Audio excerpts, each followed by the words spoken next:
CADV Storytelling mempersembahkan sebuah karya besar dari S.H. Mintarja dengan judul Mata Air di Bayangan Bukit. Cerita ini mengisahkan pertarungan antara kebaikan dan kejahatan yang erat menjadi satu dengan kemunafikan, dibungkus dengan cerita-cerita silat yang menegangkan. Latar cerita tersebut tak jauh dari sejarah kerajaan-kerajaan di masa silam. Selamat menikmati.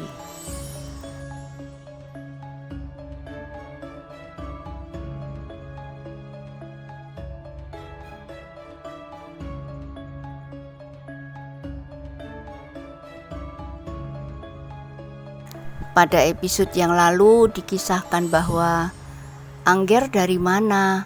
bertanya Kiai Kanti. Jeliteng termangu-mangu. Ternyata Kiai Kanti tidak menunjukkan tanda-tanda apapun yang dapat disimpulkan bahwa Kiai Kanti lah yang telah melakukannya. Nafasnya tidak terengah-engah. Nampaknya dalam cahaya lampu minyak ia sama sekali tidak berkeringat. Seandainya keringatnya telah dihapus, maka keringat itu akan timbul lagi membasahi keningnya. Selagi Jeliteng termangu-mangu, terdengar dari balik dinding penyekat suara anak gadis Kiai Kanti. "Siapa yang datang malam-malam begini, Ayah?" "Oh, Angger Jeliteng," jawab Kiai Kanti. "Hanya singgah sebentar, tidurlah." "Kenapa kau terbangun juga?" "Kenapa tidak besok pagi-pagi saja?" desis Swasti. Jeliteng justru tersenyum karenanya. Lalu katanya, "Sudahlah Kiai, aku mohon diri. Aku akan melanjutkan perjalanan." Jeliteng kemudian meninggalkan gubuk Kiai Kanti. Dengan tergesa-gesa ia pun menuruni tebing dan kembali ke rumahnya. Sepeninggal Jeliteng, Swasti pun bangkit dari pembaringannya. Sambil memberengut ia berkata, "Ayah memanjakannya, akulah yang harus menjadi korban." Kiai Kanti tersenyum. Jawabnya, "Bukan maksudku, Swasti, tetapi ilmu anak itulah yang meningkat, bukan ilmuku. Kau juga mendapat kesempatan. Jika kerja ini selesai, maka kau mempunyai banyak waktu. Tetapi sekarang akulah yang seharusnya mendapat waktu khusus di antara kerja yang belum selesai." Kiai Kanti tertawa. Sambil duduk di ambennya yang sederhana ia berkata, "Aku mengira bahwa ia benar-benar datang. Ia mencurigai kita. Besok biar ayah saja sendiri datang ke sungai itu. Ayah sendiri sudah cukup mampu untuk membuatnya bingung." "Benar Swasti, tetapi yang penting bukan itu. Aku ingin menunjukkan kepadamu satu segi olah kanuragan yang agak berbeda dengan yang kita miliki. Meskipun kau pernah bertempur melawan anak muda itu, bukan sekedar bermain-main. Tetapi dengan demikian, kau akan dapat melihat lebih jelas. Sambil bertempur, kau memusatkan perhatianmu kepada pertempuran itu sendiri. Namun dengan cara ini, kau akan mendapat kesempatan lebih luas untuk memperhatikannya. Kau akan dapat mengambil keuntungan daripadanya." Swasti menarik nafas dalam-dalam. Lalu katanya, "Ada dua orang aneh di sini. Tetapi kenapa ayah memilih Jeliteng, bukan Daruwerdi? Nampaknya ayah tidak begitu senang kepada Daruwerdi yang barangkali mempunyai dasar yang lebih baik. Ia benar-benar nampak sebagai seorang yang mempunyai wibawa." Kiai Kanti mengangguk-angguk. Jawabnya, "Benar Swasti, aku memang memilih Jeliteng. Nampaknya ia lebih sederhana, lebih jujur, dan aku percaya sepenuhnya kepadanya. Meskipun nampaknya Jeliteng sendiri masih mencurigai aku. Tetapi Daruwerdi nampaknya seorang yang tinggi hati dan menganggap dirinya lebih baik dari yang lain. Sejak semula ayah sudah memihak. Bukankah salah kita bahwa kita tidak menyatakan diri siapakah kita sebenarnya, sehingga ayah tidak merasa direndahkan oleh Daruwerdi?" Kiai Kanti menarik nafas dalam-dalam. Kemudian katanya, "Aku memang lebih senang terhadap Jeliteng, Swasti. Aku sadar bahwa perasaan seseorang bukannya ukuran yang tepat untuk menilai buruk dan baik. Tetapi kita mempunyai waktu untuk menilainya. Mudah-mudahan aku tidak keliru." Swasti tidak menjawab lagi. Ia pun kembali berbaring di atas ambennya yang berderik-derik. "Tidurlah, kau tentu lelah, tetapi itu merupakan latihan tersendiri bagimu." "Aku memerlukan waktu khusus, Ayah." "Ya, Jeliteng hanya mempunyai waktu yang pendek sekali sebagai persiapan untuk melakukan tugas-tugasnya yang mungkin sangat berat. Kita tidak tahu pasti, tetapi nampaknya ia sudah menemukan jalan. Ia akan mengecewakan ayah jika ternyata ia berbuat bagi dirinya sendiri," desis Swasti. Kiai Kanti mengangguk-angguk sambil menjawab, "Ya Swasti, aku akan menjadi sangat kecewa jika ternyata Jeliteng berbuat semuanya ini bagi kepentingan dirinya sendiri. Tetapi menilik sikapnya terhadap air yang akan disalurkan lewat sungai kecil itu, maka ia berbuat untuk kepentingan banyak orang. Mudah-mudahan itu bukan sekedar sikap pura-pura seperti yang dilakukannya dalam hidupnya sehari-hari," desis Swasti. "Mudah-mudahan tidak, Swasti. Kepura-puraannya itu dilakukannya dengan sadar untuk satu tujuan yang dianggapnya sangat penting," sahut Kiai Kanti. Swasti tidak menjawab lagi, tetapi ia bersungut-sungut. "Pokoknya aku minta waktu agar ayah bersedia meningkatkan ilmuku. Jika tidak, aku akan kalah dari anak muda itu." "Tentu Swasti, tetapi aku minta kau ikut ke sungai besok malam. Kau akan melihat ungkapan ilmu Jeliteng. Kemudian seperti hari ini, kau mendahului aku kembali ke gubuk ini. Semuanya biarlah aku selesaikan." Swasti tidak menjawab. Ia ingin mempergunakan sisa malam itu untuk beristirahat dan tidur nyenyak. Dalam pada itu, Jeliteng yang sudah berada di rumahnya menjadi gelisah. Ia masih memikirkan seseorang yang telah mengganggunya dari tebing sungai. Ia masih belum tahu dengan pasti apakah yang sebenarnya ingin dilakukan oleh orang itu. Namun lebih dari itu, ia pun menggelisahkan keterangan dari orang yang tidak diketahuinya itu, bahwa ia akan mengawasi orang-orang Pusparuri yang akan mendekati daerah sepasang Bukit Mati.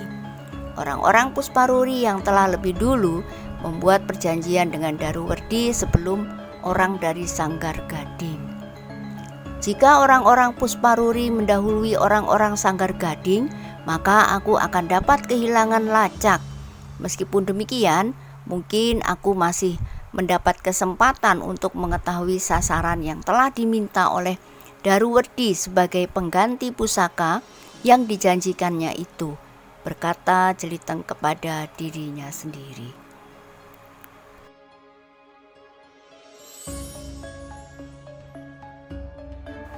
Dalam kegelisahannya, Jeliteng mencoba untuk berbaring dan tidur barang sejenak. Oleh lelah dan letih, maka akhirnya ia pun dapat tidur meskipun tidak terlalu lama. Di siang hari tidak banyak yang dilakukan oleh Jeliteng.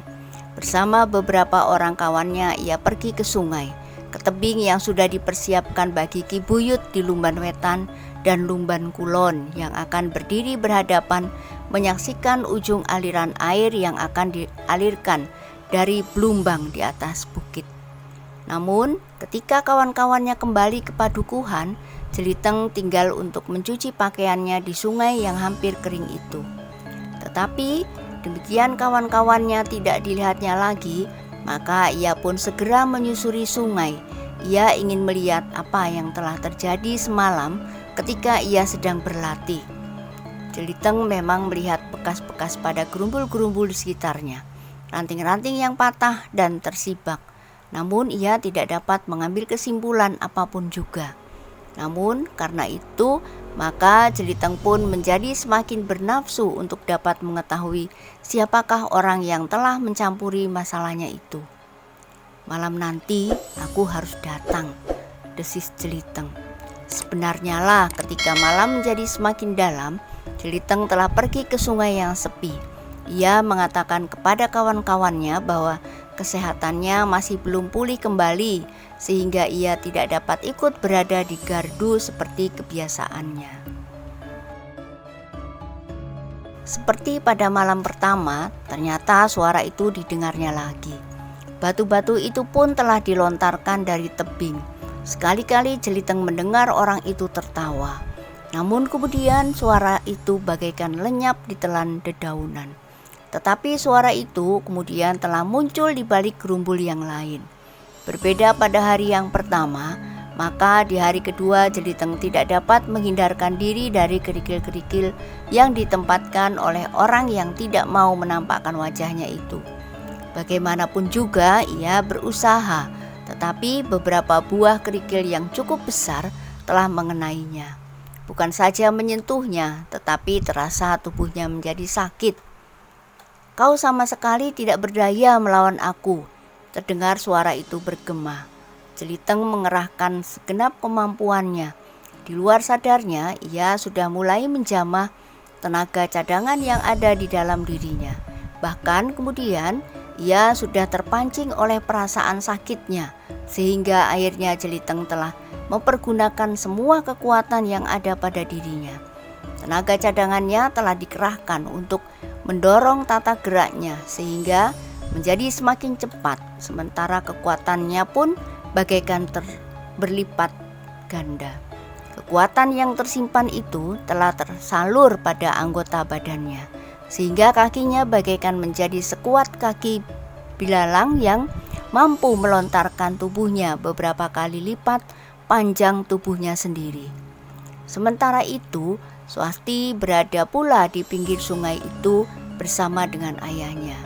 Seperti pesan Kiai Kanti, maka ia pun memperhatikan segala tata gerak yang dilakukan oleh Jeliteng, yang semakin lama menjadi semakin cepat. Bahkan dengan dorongan gerak naluriah dialasi oleh kemampuan ilmunya yang luar biasa.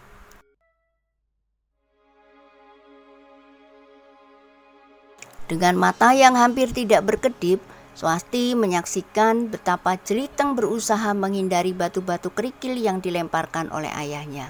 Kadang-kadang dengan mudah, namun kadang-kadang Jeliteng terpaksa melakukan gerak yang seakan-akan tiba-tiba saja melontarkan tubuhnya dari batu ke batu yang lain.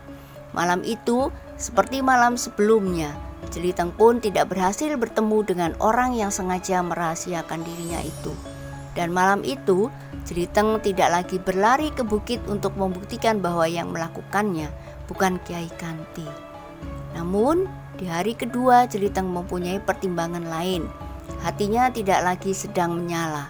Ia sudah bersiap untuk mengalami perlakuan itu sejak ia datang. Bahkan ia merasa bahwa dengan demikian ia telah mendapat keuntungan karena ia tidak harus berlatih sendiri. Batu kerikil itu telah mendorongnya untuk berbuat jauh lebih banyak daripada ia berlatih seorang diri. Di hari kedua, Jeliteng mempunyai tanggapan yang lebih baik dari orang yang merahasiakan dirinya itu. Ia mulai condong kepada dugaan bahwa orang itu bukannya orang yang bermaksud jahat kepadanya. Karena itu, ia tidak lagi memasang nama Daruwerdi di antara mereka yang diduganya telah melakukannya. Apalagi kemampuan Daruwerdi tidak akan sebesar kemampuan orang yang telah melempari aku dengan batu kerikil itu.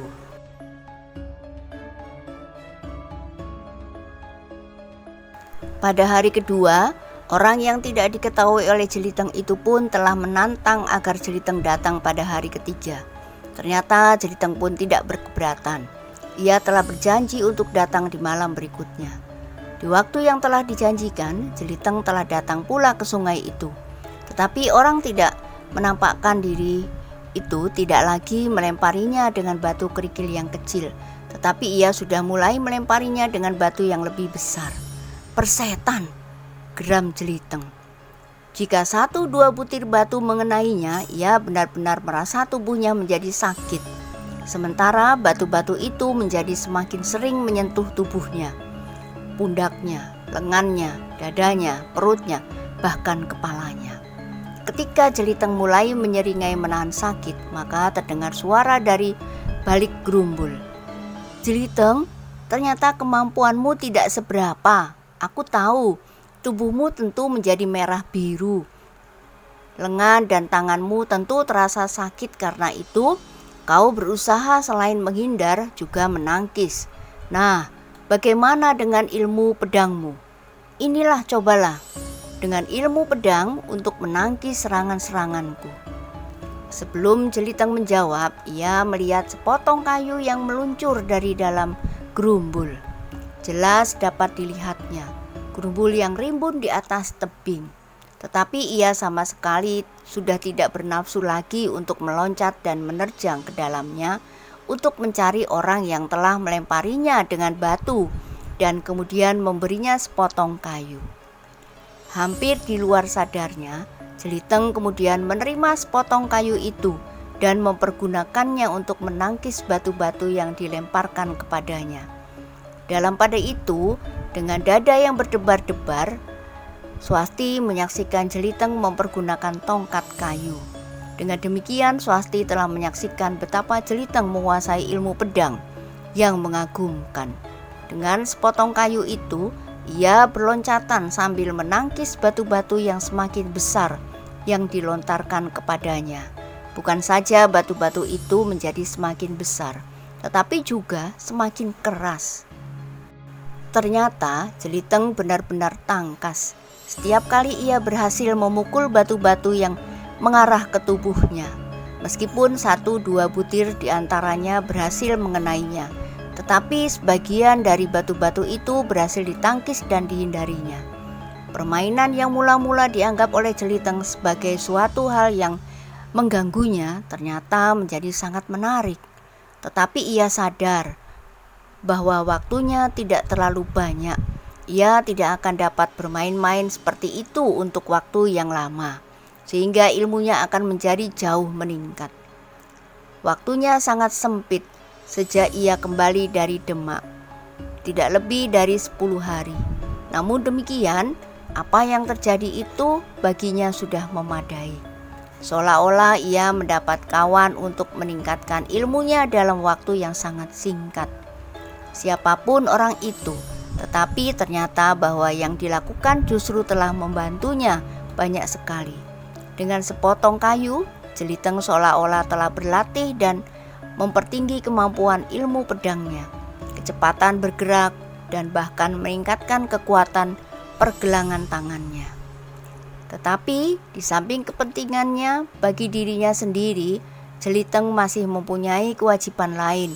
Di malam hari ia memanfaatkan hari-harinya yang pendek, sementara di siang hari ia sudah berjanji dengan Ki Buyut dari Lumban Wetan dan Lumban Kulon untuk melakukan upacara sederhana membuka aliran air dari Blumbang di bukit. Karena itu, ketika saatnya telah tiba, maka Jeliteng pun menjadi sibuk. Bersama beberapa orang kawannya, ia naik ke atas bukit sambil membawa cangkul, dandang, dan beberapa jenis alat yang lain.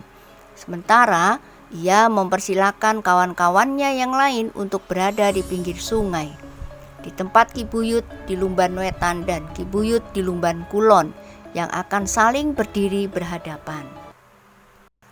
Ternyata yang datang ke pinggir sungai saat itu bukannya hanya Ki Buyut dan para bebahu. Orang-orang dari Lumban Wetan dan Lumban Kulon pun bagaikan ditumpahkan seluruhnya ke pinggir sungai. Mereka ingin melihat air yang akan meluap dari Blumbang di bukit dan mengalir di sungai kecil. Seperti yang mereka dengar bahwa air itu akan dapat diangkat untuk mengaliri sawah mereka, meskipun hanya sebagian dari seluruh tanah persawahan yang ada di Lumban Wetan dan Lumban Kulon. Danyang dan semua makhluk halus sudah dihubungi oleh orang tua yang tinggal di bukit itu, berkata salah seorang dari mereka. Karena itu, maka mereka tidak akan marah lagi apabila kita mempergunakan air yang mengalir dari Blumbang itu.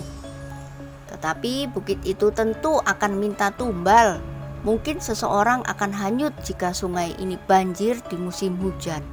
Mungkin salah seorang anak-anak dari Lumban akan diterkam harimau, atau kemungkinan-kemungkinan lain yang mengerikan. Tidak, orang tua itu sudah berjanji untuk berdamai dengan para lelembut di bukit itu. Mungkin ia sudah dapat mengganti tumbal itu dengan yang lain. Kawannya tidak menyaut, namun dengan berdebar-debar ia berada di antara banyak orang yang berdiri di atas tanggul. Dalam pada itu, Jeliteng sudah berpesan, jika semuanya sudah siap, seorang kawannya harus membakar sampah yang sudah disediakan. Jika asap mulai membumbung, bagi Jeliteng akan menjadi pertanda bahwa ia harus segera membuka air dari Blumbang seperti yang sudah ditandai oleh Kiai Kanti. Nah, bagaimanakah kisah selanjutnya? Silakan ikuti terus kisah mata air di bayangan bukit pada kesempatan lain. Jangan lupa like, komen, dan subscribe. Terima kasih. Sampai jumpa.